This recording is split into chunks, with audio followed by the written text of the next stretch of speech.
I was scrolling on Instagram and I found this.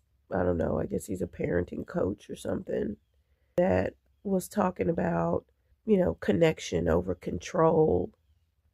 I've spent thousands of dollars on parenting coaches and, you know, trying to learn how to regulate my own emotions in order to be able to model the behavior that I want to see, and, learned a lot about myself to see what triggers me by him so that way I can just parent him to the best of my ability.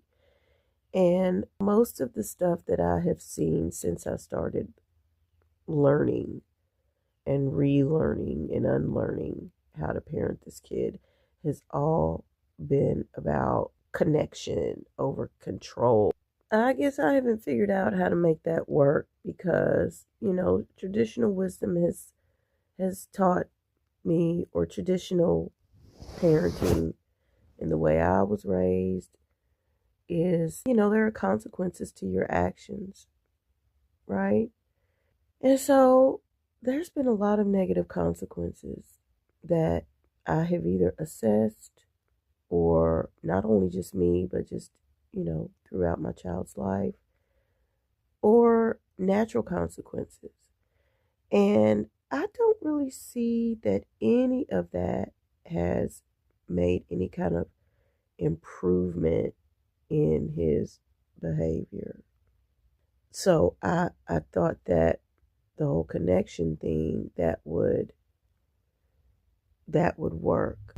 And so I spent a lot of time trying to do that. But at the end of the day, I don't know. After all of these classes and courses and everything that I've taken, I just realized that at some point, when do we hold the child responsible? See, that doesn't even feel right. It don't even sound right.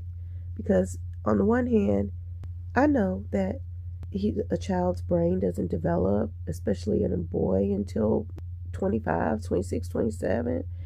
There's a point of where you're like, well, he's a child, so he's not responsible.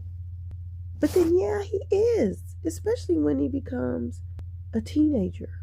It's like, right from wrong, and your personality is already built, and you know what you're doing.